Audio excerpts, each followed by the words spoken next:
월 행사로 사용하고 있었다면, 그죠? 한 달에 한 번 오는 그런 예배로 생각하고 있었다면, 이제 나는 정말 말 그대로 주일 예배로, 내가 올해는 다른 그 무엇보다도 주일 예배로 내가 드리겠다. 그런 작은 결단이 필요합니다.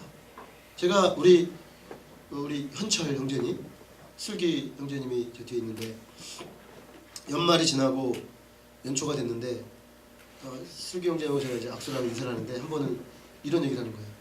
목사님, 제가 이 교회에 온 이후로 처음으로 한 해를 이 교회에서 새롭게 맞이했습니다. 네. 무슨 얘기냐면 매번 왔다가 여름 수양회에서 은혜 받고 확 불같이 타올랐다가 11월, 12월쯤 되면 어디로 사라졌다가 그래서 한 해를 밖에서 넘기고 또 이제 3, 4월이 되면 또 다시 왔다가 또 확 타올랐다가 11, 12월이 되면 사라졌다가 이걸 몇 년을 한 거야. 수년을.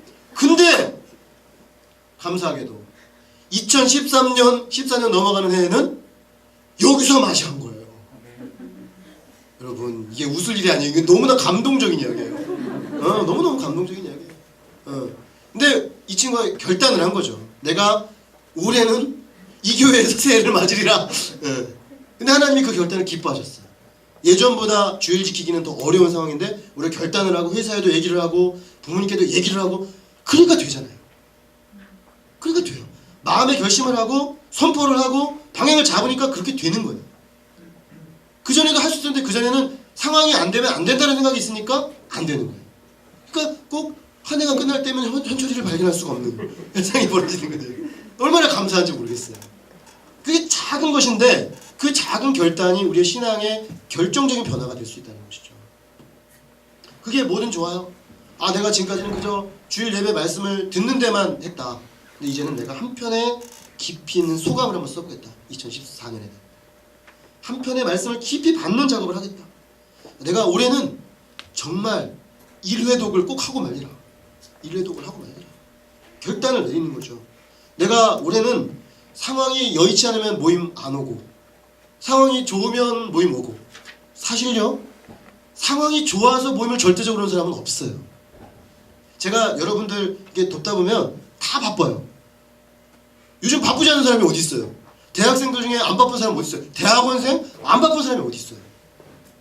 그러나 어떤 사람은 절대적으로 오고 어떤 사람은 상황이 안 좋으면 안 와요. Why? 그건 그 마음의 뜻이 안 서 있기 때문에 그래요. 내가 어떤 상황이 있어도 이걸 최우선순위에 놓고 하겠다고 하면 그렇게 하게 됩니다. 그런데 그 마음의 뜻이 서 있지 않기 때문에 상황 논리에 따라 왔다 갔다 하는 거예요. 그게 무엇이든 좋습니다. 내가 모임을 참석하는 것도 좋고 내가 어떤 예비 목적 훈련을 받는 것도 좋고 한 가지 하나님 앞에서 분명한 결단을 할 수 있기를 바랍니다.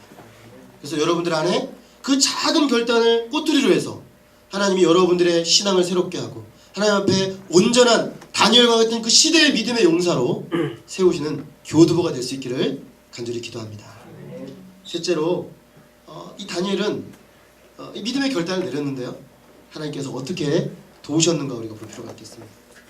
다니엘의 믿음의 결단을 하나님께서는 매우 기뻐하셨습니다. 그래서 첫째로 그를 돌보는 환관장에게 은혜와 긍휼을 얻게 하셨습니다. 환관장의 하나님의 마음이 역사했어요. 사실은 내가 결단해도 나를 생사 여탈권을 쥐고 있는 그 지휘관이 마음이 열리지 않으면 안 되는 것인데 그 사람의 마음이 열렸습니다. 그래서 오히려 환관장이 그 말을 듣고 다니엘이 이렇게 얘기했죠. 저는 왕의 진미와 포도주를 마실 수 없습니다. 먹을 수 없습니다. 그랬더니 이 환관장이 오히려 애원을 하는 거예요. 너도 알다시피 네가 안 먹는 건 네 결정이지만 네가 그렇게 안 먹어서 만약에 얼굴이 안 좋아지면 나는 왕에게 목이 날아간다. 너 그거 생각해줘야 된다. 참 다니엘 입장에서 어렵죠. 너무나 어려운 이야기입니다.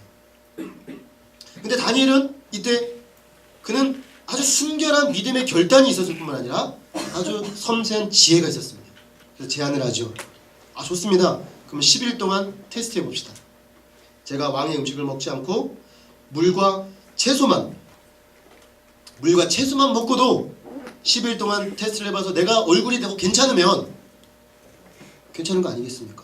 결과적으로 왕 앞에 내가 아무 문제가 없는 거 아니겠습니까? 제안을 합니다. 그때 그의 부관과 그 환관장이 아스브나스가 이 사실을 받아들입니다. 자, 그 결과 10일 동안 테스트를 하게 됩니다. 10일 뒤에 테스트를 한 결과를 보니까 다니엘과 그 친구들의 얼굴이 반짝반짝반짝 빛나는 거예요. 그럴 수밖에 없죠, 여러분. 다니엘은 앞서간 거예요. 채식을 했어, 채식을.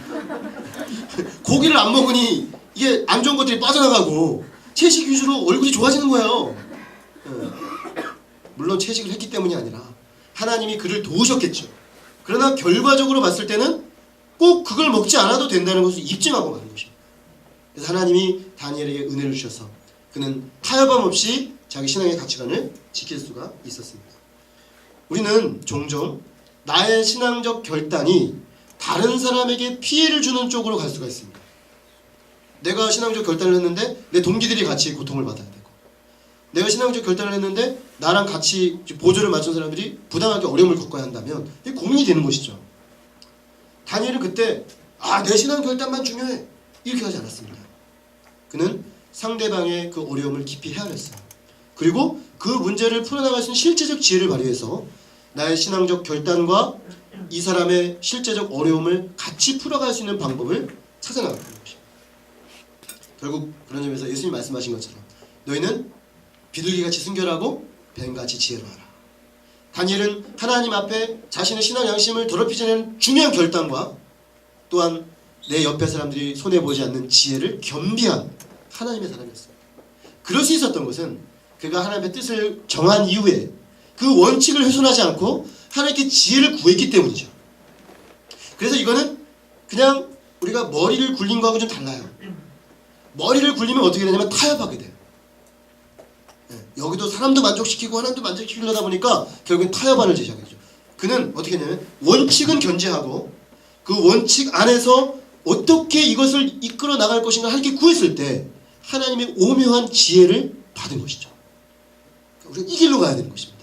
그 원칙을 가지고 하나님의 지혜를 가지고 실제적으로 하나님 앞에 서고자 하는 열망, 우리 여러분들에게도 하나님께서 그 원칙 위에서 지혜롭게 하나님의 사람으로 세상 속에 세워질 수 있는 그런 은혜가 있기를 기도합니다. 둘째로 다니엘과 그 친구들은 결과적으로 얼굴만 좋아 보인 게 아니에요. 17절에 보니까 학문을 주셨다고 했습니다. 모든 서적을 깨닫게 하셨다고 했습니다. 지혜를 주셨습니다. 이것은 아까 우리 조선어 성경에 보니까 뭐라고 번역을 했냐면 전문 지식에 탁월하게 하셨다. 왕의 비서실 근무할 때에 그들이 가져야 될 전문 지식이겠죠.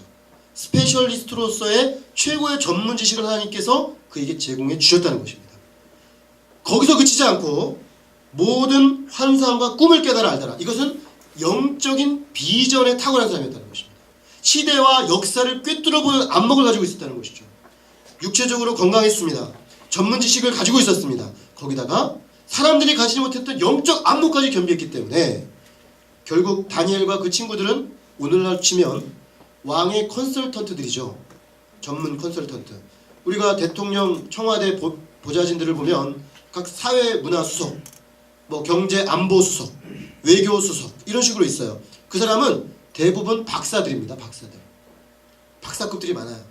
그래서 박사급의 전문 지식을 가진 사람들을 불러가지고 자문을 해주는 거예요. 어떤 의사결정을 대통령이 결정을 할 때 이 사람이 대통령님 이 사안은 지금 우리나라가 이런 상황에서 이렇게 풀어가시는 게 좋겠습니다. 대통령은 통치적 관점에서 그거 좋겠다 이렇게 판단을 내주는 거죠. 다니엘은 정확히 그거 하는 사람이었어요. 컨설턴트였습니다. 다니엘은. 그런데 이 컨설턴트에게 전문 지식과 건강과 더불어서 시대를 꿰뚫어보는 영적 안목까지 있었기 때문에 다른 어떤 사람들하고 비교할 수 없는 지혜가 다니엘에게 있었던 것이죠. 결과적으로 다니엘은 세상 속에서 신앙적 가치관을 지키면 망할 것처럼 보였는데 사실은 그는 가장 탁월한 그 시대가 요구하는 인재로 준비되고 있었던 것입니다. 이것이 우리가 처음부터 뜻을 정하고 하나님 앞에 내 신앙적 타협을 가하지 않고 믿음으로 살고자 할 때 하나님께서 우리에게 주시는 축복인 줄로 믿습니다. 결론적으로 우리가 살고 있는 시대는 바벨론과 같은 세상 문화가 범람하는 시대입니다.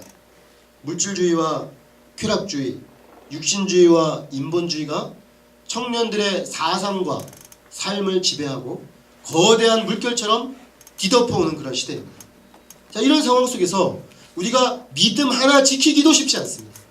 그렇다 보니까 내가 믿음으로 살다가는 망할 것 같고, 내가 믿음으로 살다가는 무너질 것 같고, 믿음으로 살다가는 아무것도 아닌 죽도 밥도 아닌 존재가 될 것 같은 두려움이 우리를 압도해 들어오는 경우가 참으로 많습니다. 이런 우리들에게 다니엘의 믿음의 결단은 우리에게 굉장히 중요한 방향을 줍니다. 죄와 타협하지 않고 주님 앞에 뜻을 정하여 하나님의 사람으로 내가 이 탕류를 거슬러 가겠다는 분명한 결단을 하나님께서는 기뻐하십니다. 우리 사랑하는 귀한 형제 자매들이 다니엘처럼, 다니엘의 친구 사드락, 메삭, 아벳느고처럼 결단하고 하나님 앞에서 뜻을 정하여 이 시대의 흐름에 타협하지 않고 믿음으로 이 시대를 거슬러 이 시대에 새로운 대안을 제시하는 거대한 영적 물결을 일으키는 주의 청년들이 될 수 있기를 간절히 기도합니다. 그래서 결과적으로 우리가 믿음으로 순결한 믿음의 사람이 될 뿐만 아니라 각 분야의 전문 지식을 탁월하게 가진 사람으로 성장하고, 더불어서 이 시대를 꿰뚫어보는 영적 안목을 가지고 세상 사람들에게 삶의 길을 제시하고 어디가 갈 길이고 어디가 멈춰야 할 길인지를 분별하여 보여줄 수 있는 목자의 삶, 진정한 영적 컨설턴트의 삶 다 사실 수 있기를 주님의 이름으로 축원합니다. 우리 기도하겠습니다. 하나님 아버지, 오늘 다니엘을 통해서 청년의 때에 뜻을 정하는 것이 얼마나 중요한지를 배웠습니다.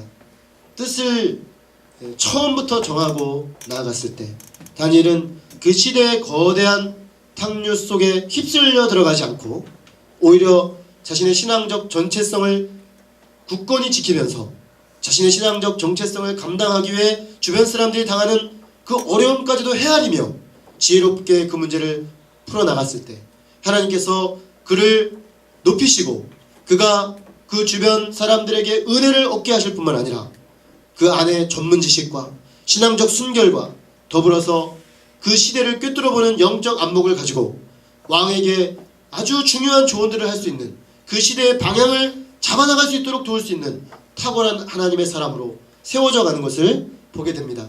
하나님, 우리가 청년의 때 그저 인간적인 눈으로 둘러보면 믿음으로 살다가는 저만치 앞서서 달려가는 친구들, 저만치 많은 것들을 정말 채워가며 모든 것들에 올인하며 달려가는 친구들에 비해서 나는 무너질 것 같고 망할 것 같고 여기서 끝날 것 같은 두려움이 몰려올 때가 참으로 많은 줄로 압니다. 주님, 그러나 오늘 다니엘처럼 결단하기를 원합니다.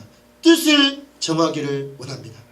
아주 작지만 우리가 하나님 앞에 신앙적으로 분명한 가치관을 가지고 이 시대에 도전하는 믿음의 세대로 일어나고자 하는 작은 결단이 있기를 소망합니다. 이 시간 주님 앞에 한마음으로 결단하는 그 결단들을 주님 축복하여 주셔서 이들이 세상에서 신앙적 정체성을 유지하게 하시고 망하는 것이 아니라 오히려 세상의 영적 가치관을 가지고 새로운 대안을 제시하는 이 시대의 청년들로 한 사람 한 사람 세워지게 하여 주옵시기를 간절히 기도합니다. 귀한 말씀이 우리의 영혼과 또 삶을 깨우는 능력이 되게 하시고 우리 삶 속에 새로운 변화의 동력이 되게 하시는 것을 감사하고 종로지 우리 주 예수 그리스도 이름으로 기도했습니다. 아멘. 우리 각자 말씀을 기초해서 잠시 기도하겠습니다.